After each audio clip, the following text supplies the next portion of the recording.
자, 그러면 세 번째, 구원을 묘사하는 다양한 그림 언어. 그러니까 성경은 구원을 어떤 사전적인 용어로 정의하지 않아요. 성경은 구원이라는 게 뭐냐, 땡땡땡이었고, 구원은 뭐뭐다라고 성경은 어디에도 그렇게 잘 정의하지 않고, 성경은 그림 언어로 구원을 묘사한다는 거예요. 여러 가지 은유와 비유 그런 것으로 성경은 구원을 묘사하는데 몇 가지 중요한 그림 언어가 있습니다. 첫 번째가 중생이라는 거죠. 중생. 요한복음 3장 3절. 예수님께서 니고데모에게 너가 거듭나야 돼. 너가 다시 태어나야 돼. 쉽게 말하면 위로부터.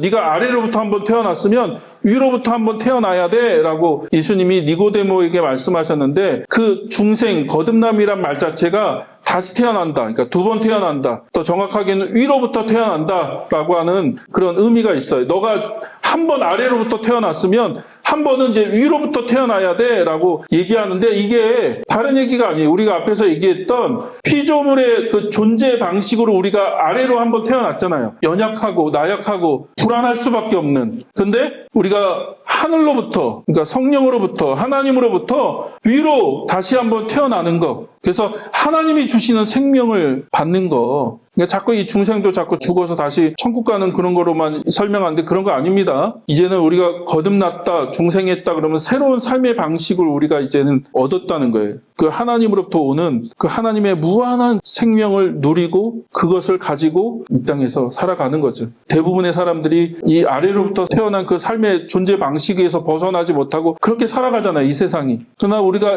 부르심은 뭐예요? 그 세상에서 하나님이 주시는 생명을 가지고 살아가는 삶을 보여주는 거예요. 야, 이게 하나님 나라의 삶이야. 하나님 백성의 삶이야. 하나님이 주신 생명을 가지고 살아가는 게 이런 거야. 그게 중생이에요, 중생. 그 출발점이 중생이다. 거듭났다. 천국 가는 티켓을 얻는 게 아니고. 그래서 제가 요즘 전도폭발 사역을 안 하는 이유가 그러니까 재고하는 거죠. 진단 질문에서 오늘 밤 미세생을 죽으신다면 천국에서 눈을 뜰 확신이 있으십니까? 이제는 그런 질문을 하는 게 성경적이지 않다. 왜냐하면 구원이 그게 아니니까.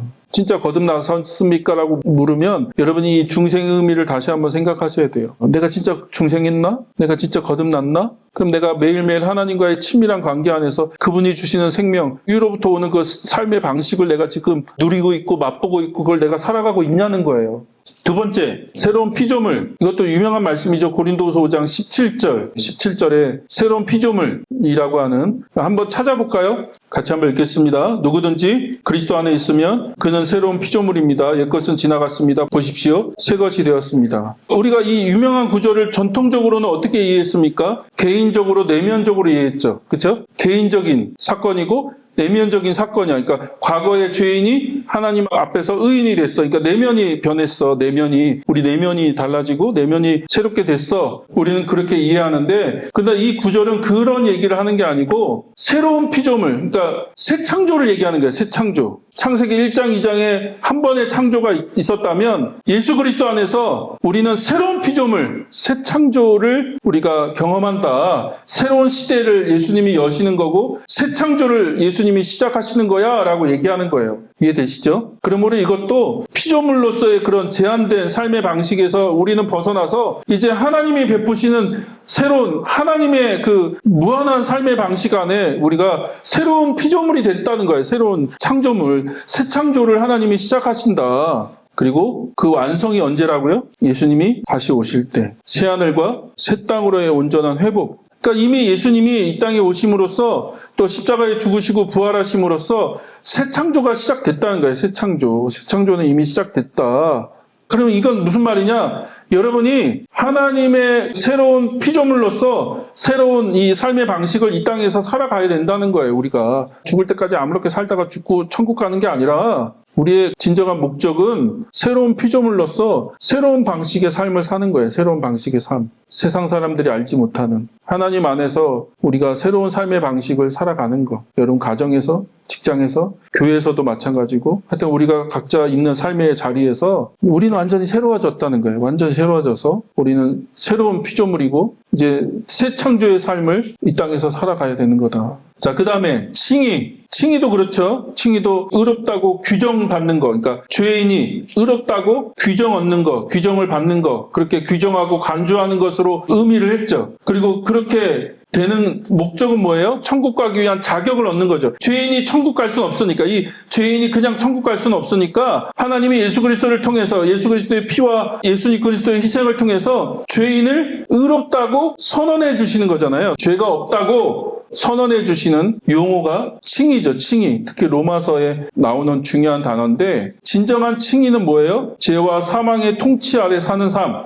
계속 얘기하지만 피조물의 존재 방식, 우리가 지금 살아가는 존재 방식은 뭐예요? 로마서에 의하면 죄와 사망, 죄와 죽음의 통치 아래 우리가 살아간다는 거예요. 죄와 죽음의 통치 아래. 그리고 그 통치를 벗어날 수가 없어요. 우리는 마치 중력의 법칙하고 똑같아요. 지구 안에 있는 모든 물체는 중력의 지배를 받잖아요. 중력의 통치를 받거든요. 중력의 지배를 받지 않는 그 물체는 아무것도 없어요. 그런데 칭이라는 건 뭡니까? 하나님의 새로운 통치로 옮겨가는 거예요. 하나님의 새로운 통치로. 그래서 로마서에서는 은혜와 성령의 지배 아래 사는 거죠. 죄와 죽음의 지배 아래 살아가는 게 아니라 은혜와 성령 혹은 생명이라고도 얘기하는, 생명과 성령의 지배 아래 살아가는 것, 새로운 삶의 방식을 얘기하는 거죠. 그러기 위해서 하나님이 우리를 의롭다라고 선언하시는다라고 얘기하는 거예요. 의롭다라고 선언한다. 이해되시죠? 그러므로 칭의받았다는 건 천국 가는 자격을 얻었다는 얘기가 아니라 새로운 삶의 방식을 시작할 수 있게 됐다라는 거예요. 이제는 더 이상 죄인이 아니라는 거예요. 더 이상 죄와 사망이 너를 간섭할 수 없다는 거예요. 간섭할 수가 없어. 전에는 죄인이니까, 우리가 죄인이니까 죄와 사망이, 죄와 죽음이 우리를 계속해서 통치할 수밖에 없다는 거예요. 통치할 수밖에 없어. 그런데 너희가 이제 그 통치에서 벗어났다는 거예요. 그 통치에서 벗어나서 하나님의 통치, 그러니까 생명의 통치, 성령의 통치 아래 우리가 살아간다. 그걸 다른 말로 하면 그게 하나님 나라의 삶인 거죠. 하나님 나라의 삶. 자, 그 다음에 성화라고 하는 거, 성화, 거룩해짐. 전통적으로는 칭의 다음에 성화가 온다고 얘기해요. 그러니까 이걸 순서적으로 얘기한 거예요. 먼저 칭의를 받고, 그러니까 거듭나고, 먼저 칭의를 받고, 그 다음에 따라오는 것이 성화다라고 우리가 그렇게 이해를 했어요. 이게 순서적인 것으로 이해를 했어요. 그러나 성경을 보면 이 성화라는 것은 그 자체로 이미 구원의 모습을 얘기하는 거다. 구원을 받았고 계속해서 그 구원을 누리는 것. 그것이 성화예요. 다른 말로 하면 그 순서지에도 나와 있는데 칭의는 죄의 오염을 덮어버리는 것. 그러니까 죄의 오염을 하나님이 깨끗한 천으로 덮어버리는 거죠. 아니면 예수님의 보혈로 덮어버리는 것. 그러나 성화는 흠이 없는 상태로 계속해서 깨끗하게 하나님이 우리를 만드시는 것. 그래서 오직 하나님과의 관계는 거룩해진 사람만이 참여할 수 있는 거죠. 하나님과의 관계가. 그러므로 이건 칭의 다음에 성화가 오는 게 아니라 성화 그 자체가 이미 구원의 결과고 구원의 모습을 얘기하는 거다. 그러므로 여러분이 계속해서 하나님의 거룩하심에 참여하는 거예요. 다른 말로 하면 앞에서 했던 얘기가 똑같아요. 피조물의 삶의 존재 방식에서 벗어나서 창조주의 존재 방식의 그 거룩함에, 하나님의 그 거룩함에 계속해서 참여하는 거예요. 그 성화라는 것이. 그러면 신앙생활 한다는 건 하나님의 그 거룩하심에 참여하는 거예요. 그리고 하나님이 얼마나 거룩하신지를 알아가고 그 거룩하심 가운데 참여하는 거. 자, 마지막으로 양자됨, 입양이죠. 입양. 전에는 원수였고 이방인이었고 바깥 사람이었고, 그러나 예수님의 피로 하나님의 가족으로, 하나님의 아들로, 그렇죠? 하나님의 자녀로 우리가 입양됐다. 우리의 정체성을 얘기하는 거죠. 정체성. 그리고 성경에서는 아버지가 누구냐가 그 사람의 정체성을 결정해요. 그래서 눈의 아들, 누구예요? 눈의 아들이? 여호수아. 그러니까 아버지의 아들, 누구의 아들이라고 자꾸 얘기하는 거예요. 신약에도 누구누구의 아들, 누구누구의 아들. 왜냐하면 그 아버지가 그 자녀의 정체성을 결정하기 때문에. 근데 하나님의 자녀로서 어떻게 우리는 하나님의 자녀로 우리가 입양됐다는 거예요. 그러니까 하나님의 정체성이 우리를 결정하는 거죠. 하나님이 베푸시는 그 놀라운 은혜와 생명과 평화와 소망과 하여튼 예수 그리스도 안에서 우리는 그 모든 것을 다 누릴 수 있는 특권, 자격을 얻었다라고 얘기하는 거예요. 그게 구원이라고요. 그게 구원. 그래서 이게 얼마나 놀라운 것이냐는 거예요. 그럴 수 없는, 유한한, 여러 가지 면에서 불안할 수밖에 없는 우리의 삶이 예수 그리스도를 통하여 하나님의 자녀가 됐다는 건 하나님의 그 놀라운 그 무한함 가운데 우리는 참여할 수 있고 그것을 누릴 수 있는 자녀가 됐다. 자녀. 그래서 여러분 다시 한번 성경이 얼마나 구원을 이렇게 다층적으로 다양하게 묘사하고 얘기하고 구원을 우리에게 제시하고 있는지를 여러분이 한번 정리해 보셨으면 좋겠습니다. 그리고 우리는 그것을 오직 은혜로만 누릴 수 있다. 은혜로. 그리고 믿음으로. 그래서 그 믿음이라고 하는 건 그 하나님께서 행하신 일에 대한 우리의 반응인 거죠. 반응. 그래서 우리가 신실함으로 충성되게 예수 그리스도를 따르는 거다. 우리는 예수 그리스도를 따르는 거지 어떤 종교 생활을 하는 게 아니다. 어떤 교회에서 얘기하는 종교 생활을 열심히 하는 것이 신앙생활이 아니라 우리는 우리의 모든 삶에서 예수 그리스도를 따르는 거다. 우리의 구원자 되시는 예수 그리스도를 따르고 그 예수 그리스도 안에서 하나님께서 베푸신 그 놀라운 구원을 누리고 맛보고 그 하나님을 알아가고 우리의 삶이 그 예수 그리스도 안에서 회복되어지고 새로워지는 거죠. 그래서 구원을 누리시길 소망합니다.